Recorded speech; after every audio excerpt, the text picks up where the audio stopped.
That's why you're not going to be shot. You're not facing any good. I do not want to do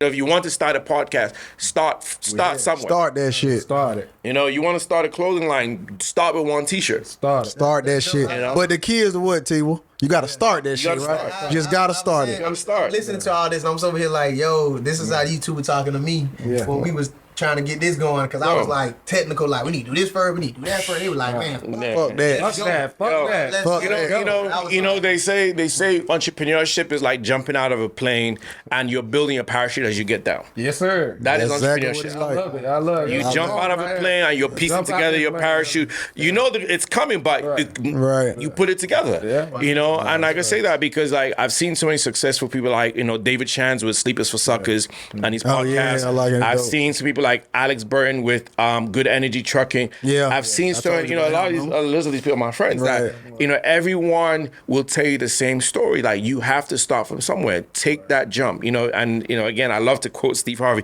If you don't jump, your parachute will never open. It'll never open. Jump right on in. Speaking of Steve Harvey, man, what are some moguls that you admire? So definitely Steve Harvey. Another one I really, from, 16 years old, has been Jim Rohn. If you know Jim Rohn, yeah. he's, the guy from here? Not the guy from no, Jim Rohn. Yeah, Jim Rohn passed a couple. He's an older white guy. They call it America's foremost philosopher. Jim Rohn just kind of gives you a true essence of what life is and kind of his way of explaining life and business and how you build yourself. And you know, lucky my parents introduced me to him at 16. And you know, today I've listened to his YouTube videos, I've read his books, but I still go back to revise because there's just a level of which, and he's built the greats like the Tony Robbins, the Robert Kiyosaki's have come from under a Jim Rohn. And even under those people, you've now got like the Eric, what do you call it? Oh, Thomas. Eric Thomas, Yeah, exactly. motivator, yeah. All of them come from that tree. So definitely Jim Rohn, and then, you know, pretty much a lot of other local people who have done really well in business, just striving. There's so many of them. But I just watch people and just, you know, get inspired from them. Even you can go from people like even the Jay-Z, from where he's is now to 20, 30 years ago, and kind of was even a Nas, you know. But then when you now think of a Nas, I think of a Rashawn Williams. And people may not know who Rashawn Williams is, but Rashawn Williams is the reason why Nas made $40 million. You know, Rashawn Williams is a capper as well. And he's also owns a venture capital firm. So Rashawn has been able to build in investments to pull people together, athletes and entertainers, and be able to get into IPOs early for like Instacarts, for Ring. So imagine him coming to you and say, invest in this early, and you drop like $500,000 or $1 million, and you make 40 million because he told you what to do. Right. So that's inspiring, you know. Definitely. So yeah, those are a couple of mine. That's a great contact to have. Invest in this and you're going to recoup that money. Well, let me ask this, man. Since we're talking about those different relationships and stuff, what is more important, learning from the mistakes or leveraging the people that with their experience around you? I'd say a combination of both. You know, there's no one in this world that can say that they made it successfully like without mistakes. Right. And mistakes are a part of life. You have to fail to succeed. If you've ever met someone that has always said that they've never failed, stay away from them. Stay away from them because they're not a true essence of life. They don't reflect reality. You want somebody like, you know, if you really want to talk to somebody, meet somebody who's lost their entire wealth and built it back. They have gems that you can never. I'm telling you, you know, you find certain people that can tell you like they've come from nothing and just built. They can give you gems in life that are priceless. You know that. And I know if it's just information, I think, but also at the same time is you should also listen. You should be around people that you can leverage, and it's life is about leveraging. It's relationships. What can you bring to the table? What can they come together with? Like for instance, we all come together. Hey guys, we want to invest together. We have an opportunity. Who has the contact? We come in. That's leveraging relationships. So that's why earlier I mentioned about networking, about your faith, about the direction you're going. You put all these things together, you're going to go far because you're going to leverage all that and your network. Right. I like what you said about they living. I feel that. I feel that. When you take those risks and then regardless of the outcome, I feel like I'm living. You have to do it. Yes, right. And then too, like in business, like I said, I'm an entrepreneur too. Like my failures have taught me way more than any degree or anything. Like actually opening business and that shit failing. Yeah. Like that shit is but, like. And I think I'd love to tell you like it's outside of just failures. Like it's one thing my mother taught me is if you lose money in a business, it's not really losing. You paid for a class. Yeah, you paid for a class. You paid True. for a master right. class. Right. Yeah. So if you lost $10,000, that was a $10,000 investment. Class. Yeah. And guess what? You're not going to take that class again. Right. You learned your lesson. Let's say that. You learned a major lesson. So, but if you repeat that, then you're just done. Yeah, you're just done. You're just fucking up. It ain't for you. It ain't for you. But you also give that same value to your circle. Yeah. Oh, facts. They can leverage off of you, man. Yeah. Facts. Because everybody always see us glitz and glamour or whatever, and they think, hey, man, we still at work. Yeah. We still got to go back to work. It ain't over. They think it's over. They're like, well, they at the end. No. We at the beginning. Yeah. Right. And I'll say this, all we're talking about, if you have children, I know Kia is about to be a dad, it's you take these lessons and it's like when you start to have kids, it's now the legacy play. Right. You start to now give, when your kids like, well, how do you know? Like, I've been through it already. Right. And it's like what we learned from our parents. When your parents are telling you stuff, it's like they've seen stuff prior to you so they can give you the game. And I call it the cheat code of life. Yeah. If you're able to tell your kids or your family or your brother and sister that are younger than you, or some people older than you, if you're experienced in this space, you can tell them, hey, this is the way I know we should do it because I've been experienced it. Right. So once we start to kind of build yourself in business or just life in general, is the legacy play. You have experience, and we have as a community, as Black people, locally, internationally, we have to teach. You teach that to the next generation. They move faster, they move further, and now guess what? That's leveraging your network. Right. That's what it's about, leveraging your network. Right.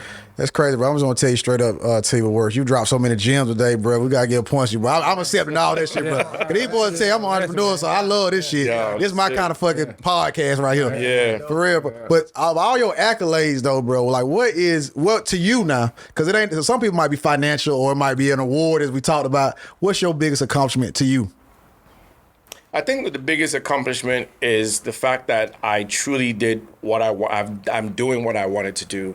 And one thing that I'd say with AGP is, especially now in the state we live in with Georgia and Atlanta, is just, people getting killed, murdered. I think one of the great things I always would pray on it and brag on is that we've always had a violent-free event. Nobody's ever been shot. Yeah. Nobody's ever been killed. Everybody comes and they leave. The worst is, you leave when you meet a new girlfriend and you marry her. You leave. You got another bill. You got another bill. I'm done with the game. We've had about, I know of at least 10 weddings from AGP. No, that's what's up. That's dope. Story about everybody. That's dope. So what? Even now we have it on our Instagram page called AGP Love. So we actually start reporting these stories because people are like, like they met at AGP and they reconnected. So that's a beautiful thing. So I think that's one of, a great accolade because the Freakniks, when you think of the history of just Black events that's around the country, Freaknik could have been bigger than Coachella if it was done right.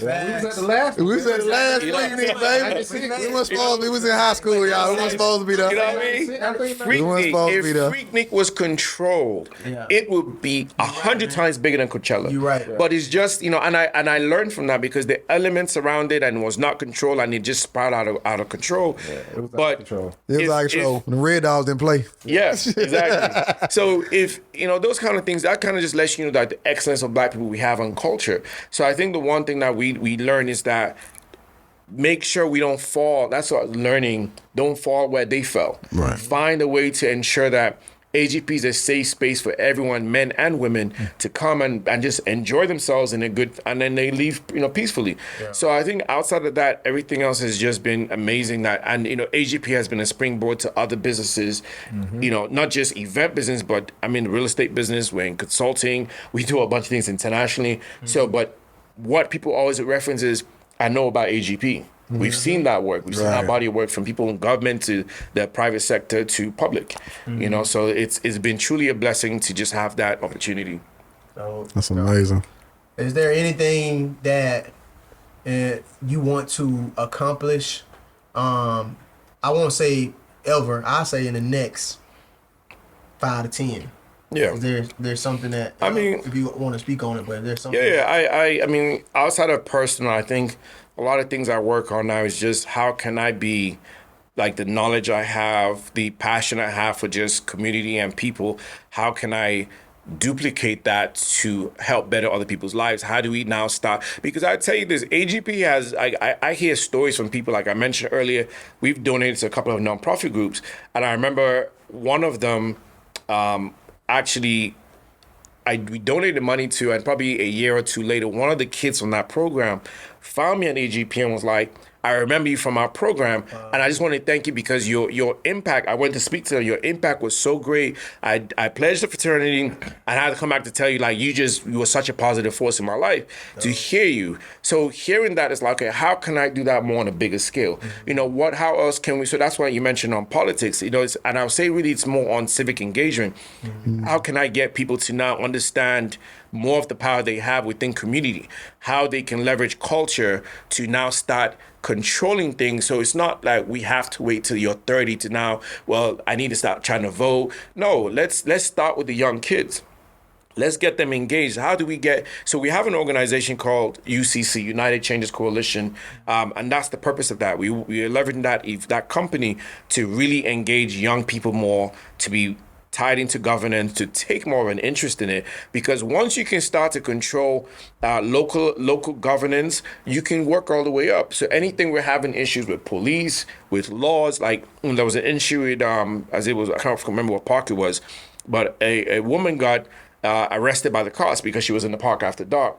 That's a local issue. That's with city council. But if you don't have connection to your city council members or be able to kind of activate people, they do whatever they want because they have a group of people that they answer to. So I think for me is my next play is not just, on the business side is always going to be there, but how can I now start serving people more on a daily and impacting more of our youth? Because, in 5 years, 10 years, when they become 20, 30, 40 years old, we want to be more assertive in what we're doing and just continue to impact people positively.